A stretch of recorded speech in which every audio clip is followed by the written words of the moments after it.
Hello, my name is Dr. Michael. Welcome to my YouTube channel.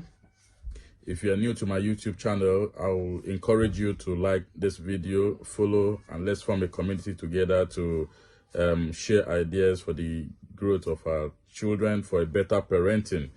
All right, today I want us to have a quick look at the basic ways we can use to reduce the screen time of our children. Our children these days are getting addicted to gadgets, to devices. There's a whole lot of things that are no longer interesting to the children. They all believe in watching movies, using their gadgets to play games and all of those. So we're going to look at basic ways we can use to distract our children and make them have this commitment to other activities in the house. I have granted interview on this topic on the effect of screen time on the life of our children with Annabelle Peterside.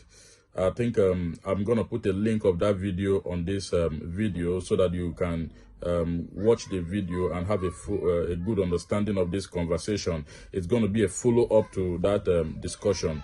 So number one way I want to talk about in this video on how to reduce screen time or gadget time in our children is that we as adults will need to be engaging with the children.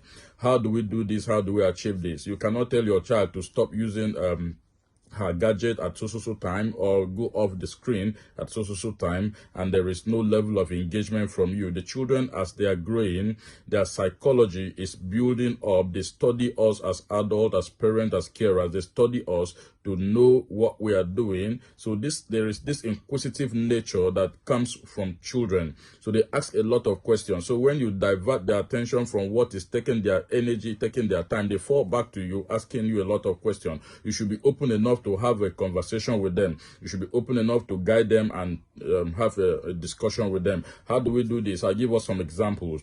Number one, if you ask your child to leave her gadget or leave her screen time, you should be there to provide an alternative arrangement, an alternative activity that will take that child out of that screen. So that brings me to the number two point. These points are quite interwoven. We have the being engaging, and also we look at providing alternative activities for the children. So I want us to look at these two together now.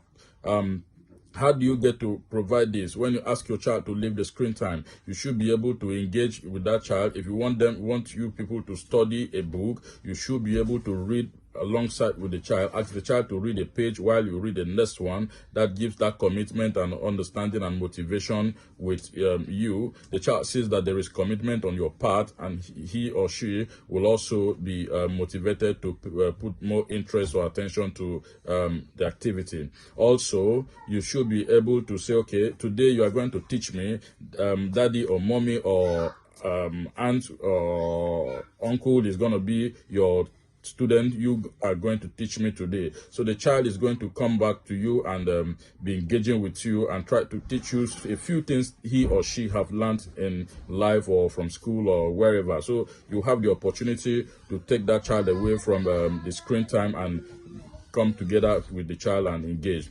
You also see that you can also ask this child to prepare. Most times children ask questions. They are, like I said earlier, they are very inquisitive. They ask questions. So when they come around asking you questions and you cannot provide all these answers, it is fine. There's a trick you can go about this. You can ask your children, you go prepare, provide answers, go and research and come back to me and tell me what the answer to this question is. While the child goes back to prepare herself and come back to you, you are also preparing. When the child comes back, there's a level of interaction and commitment that comes, giving value to the information that the child has brought back to you. That makes the child to be committed, and there's that great level of commitment on your part and on the part of the child. You see that there is a great level of bonding, and the child will always want to have that engagement with you.